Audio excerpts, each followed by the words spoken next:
এই গরমে বেশি ঠান্ডা জিনিসই খেতে ভালো লাগে, যেমন আইসক্রিম, কোল্ড ড্রিঙ্ক, শরবত। আজকে আমি তৈরি করব ফ্রুট পুডিং। আর এই ফ্রুট পুডিংটা খেতে কিন্তু দুর্দান্ত লাগে। আজ হ্যালো বন্ধুরা, cooking studio by me and my sister চ্যানেলে সবাইকে জানাই স্বাগত। এই ফ্রুট পুডিংটা তৈরি করার জন্য আমি এখানে হাফ লিটার দুধ নিয়েছি। দুধটাকে গ্যাসে আমি জাল করতে বসিয়ে দিয়েছি।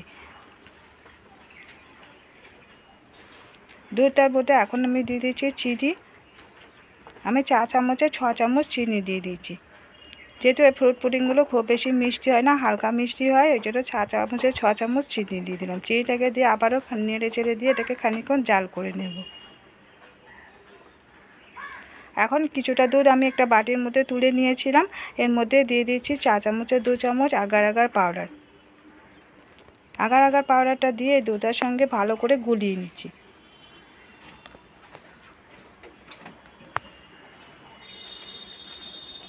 আগার আগার পাউডারটা দুধের সঙ্গে গলিয়ে নেওয়া হয়ে গেছে। এবারে যে দুধটাকে আমি জাল করতে বসিয়ে দিয়েছিলাম সেই দুধের মধ্যে আগার আগার পাউডার মেশানো দুধটাকে ঢেলে দিলাম।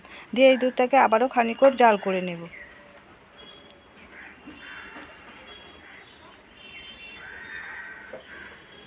এই দুধটাকে ফুটিয়ে আরও খানিকক্ষণ জাল করে এটাকে একটু ঘন করে নিতে হবে।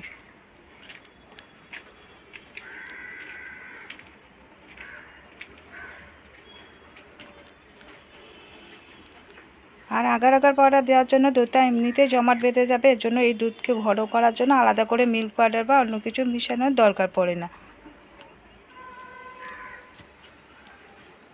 এখন দুধটাকে আরও খানিকক্ষণ আমি জাল করে নেব। এখন এই দুধটা জাল করে নেওয়া হয়ে গেছে। আমি এটাকে নামিয়ে রেখে দিয়েছি, নিচে একটু ঠান্ডা করতে দিয়েছি। ঠান্ডা হয়ে গেলে তারপরে ফলগুলোকে মিশাবো। এখানে আমি নিয়েছি আঙুর, 2 রকম আঙুর নিয়েছি, আপেল, খেজুর, আর নিয়েছি বেদানা। যে বক্সটার মধ্যে আমি পুডিংটা তৈরি করব সেই বক্সটার মধ্যে আমি দিয়ে দিলাম। প্রথমে এই দুধটা প্রথমে ঠান্ডা করে নিয়েছি রুম টেম্পারেচারে রেখে, তারপরে এই বক্সটার মধ্যে দুধটাকে ঢেলে দিলাম। এবারে উপর থেকে ফলগুলোকে দিয়ে দিচ্ছি। আমি এখানে খেজুর, বেদানা নিয়েছি, আর আপেল নিয়েছি, আর 2 রকমের আঙুর নিয়েছি। আপনারা যেরকম যার হাতের কাছে যেরকম ফল থাকবে সেই ফল দিয়ে তৈরি করতে পারেন।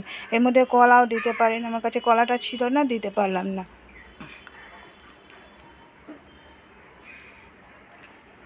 কিংবা এই পুডিংটা শুধুও তৈরি করা যায় দুধ দিয়ে জমাট বেঁধে, খেতেও ভালো লাগে।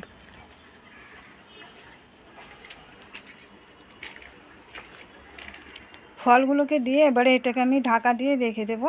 8 ঘন্টা মতন এটা রেখে দিলে জমাট বাঁধতে শুরু করে দেবে। তারপরে এটা যখন পুরোপুরি জমে যাবে তখন এটাকে ফ্রিজে রেখে দিতে হবে। ফ্রিজে রেখে দিলে ঠান্ডা হয়ে যাবে, খেতে বেশি ভালো লাগে। এখন আমি ফ্রিজ থেকে বার করে নিয়েছি। তো পুডিংটা পুরো জমাট বেঁধে গেছে, ঠান্ডা হয়ে গেছে। সাইড থেকে একটু ছাড়িয়ে নিচ্ছি,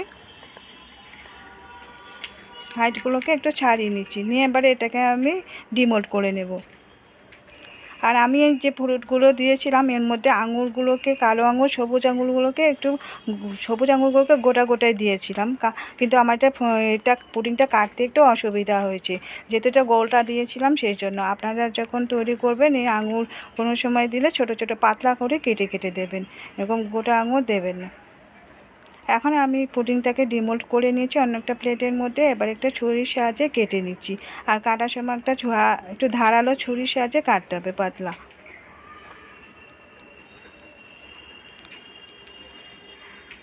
এবারে পুডিংগুলো আপনাদের যখন বানাবেন পছন্দ মতন সাইজের কেটে নিতে হবে।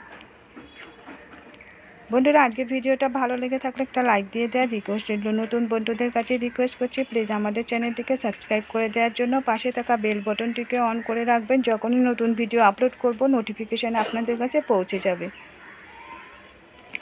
আর এই পুডিংগুলো সন্ধ্যেবেলা ইফতারের জন্য বানিয়ে রাখতে পারেন, খেতে কিন্তু খুবই ভালো লাগে। সারাদিন রোজা রাখার পরে তারপরে সন্ধ্যেবেলা একটু ঠান্ডা ঠান্ডা পুডিং জিনিস হলে খেতে খুবই ভালো লাগে। তো বন্ধুরা, আজকের ভিডিওটা কেমন লাগলো কমেন্ট করে জানাতে ভুলবেন না। আজকের মতো বিদায় নিচ্ছি, ফিরে আসি আবার নতুন কোনো রেসিপি নিয়ে। ততক্ষণ সবাই সুস্থ থাকবেন, ভালো থাকবেন। আমি এরকম একটু মোটা মোটা চড়া করে কেটে নিয়েছি, কিন্তু ফলগুলো ভেঙে গেছে যেহেতু গোটা গোটা আঙুরগুলো দিয়েছিলাম সেই জন্য। তৈরি হয়ে গেছে ফ্রুট পুডিং।